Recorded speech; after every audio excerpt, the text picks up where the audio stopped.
Gaius Julius Caesar, a name that became a synonym for the word emperor.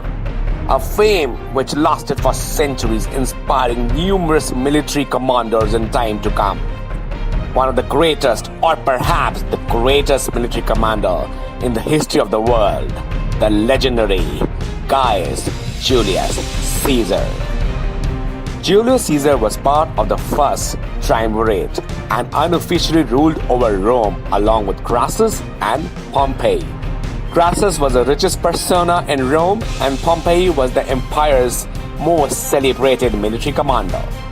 Julius Caesar, on the other hand, possessed superior oratory skills and was the influencer in the Senate. The three ruled convincingly, unchallenged. But as the time went by, and after Julius Caesar was removed from consulship, he realized that military success was the most essential thing so as to maintain permanent stronghold in the Senate. So, as to gain success, he borrowed legions from Pompey and wealth from Crassus and marched for the conquest of Gaul. Against all expectations, Gaius Julius Caesar performed brilliantly in the battles and was quick to annihilate tribes after tribes, constantly reinforcing his units with local Germanic allies. But this was about to be halted by the legendary Gallic leader Vercingetorix, the name that inspired the famous Asterix comics. Vercingetorix was a dynamic leader and was quick to formulate alliances with other tribes of the region, increasing the size of the Gallic army significantly as compared to Romans, 4-1. And at Battle of Jejovia, Julius Caesar was defeated by Vercingetorix, which forced him to retreat. But Julius Caesar was quick to respond. He was not there to give up easily. He again refilled his troops with Germanic mercenary units, divided his troops, and pushed Vercingetorix to the town of Alesia. Now, this is where comes the genius of Julius Caesar, which elevates him to the very top position of the world's greatest military brains. Alesia was a fortified settlement situated on a lofty hill with two rivers on two different sides. Due to such strong defensive features, what did Caesar do?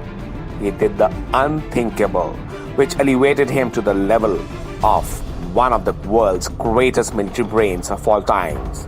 Instead of attacking, he chose to encircle and trap his enemy inside their very own city, cutting them off from supplies from the outside world, starving them into surrender. He ordered the construction of an encircling set of fortifications around Alesia, around 16 kilometers long with 24 towers. But Vercingetorix didn't just spectate. He regularly sent his cavalry to disrupt the construction. But Caesar placed his legions in front of the camp in case of a sortie by the enemy infantry or cavalry. Failing to cause significant damage, Vercingetorix sent messengers around Gaul to rally the tribes to war and come to Alesia for his aid. When Caesar heard of this from deserters and captives, he ordered his troops to build another wall, an outer fortification this time, with the same specifications but facing the opposite way as protection against the external attack by the relief force. He surrounded these walls with pits, wooden stakes and traps. He cleverly ordered digging of trenches and used the river to fill water in the same. On top of this, he built battlements and breastworks with large horizontal pointed stakes projecting from the joints of the streams to prevent the enemy from scaling it. And Caesar and his army lied in between these two walls. One wall encircled and trapped Vercingetorix, and other one acted like their defense from the relief force of Vercingetorix. Vercingetorix got trapped now inside his own fortification with 80,000 soldiers inside. He knew that the food supplies will not last for long, so he ordered grains to be rationed. Later he ordered the old, the women the sick and the children to move out and surrender, but Caesar forbade their being admitted to his fortification. Meanwhile, the relief force finally arrived, and the size of which was unthinkable. They completely outmatched the army of Julius Caesar. After encamping, the relief army and the army inside, commanded by Vercingetorix, attacked Julius Caesar at the same time. Vercingetorix spotted a weak area in the inner wall and attacked the area with all his might. Caesar saw that, and he quickly sent his generals for support. First, it was Labienus, then he sent Brutus with 6 cohorts of cavalry, and then Fabius with a further 7 cohorts of cavalry to defend the inner fortification. But even after so much of support, Romans started to crumble. It was then Caesar who charged himself into the battle in a battle frenzy. His presence in the battlefield gave courage to his troops, and they were able to push back the Gallic assault. He then quickly left the outer fortification and attacked the Gallic relief force from the rear and hammered the forces in between, forcing the Gallic army to run away. Such was the brilliance of Julius Caesar.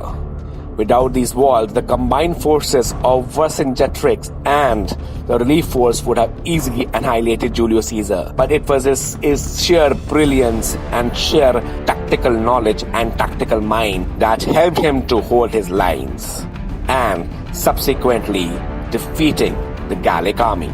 With the relief army running away, Vercingetorix proposed surrender. Caesar ordered the Gauls to surrender their weapons and deliver the chieftains. The chieftains were brought before him, and Vercingetorix was surrendered. For Caesar, Alesia was an enormous personal success, both military-wise and politically, but caused the Senate the fear of dictatorship. They ordered his return to Rome, leaving his legions behind the river Rubicon. Caesar refused and crossed Rubicon, thus becoming the undisputed powerhouse of the most powerful empire in the world, Rome.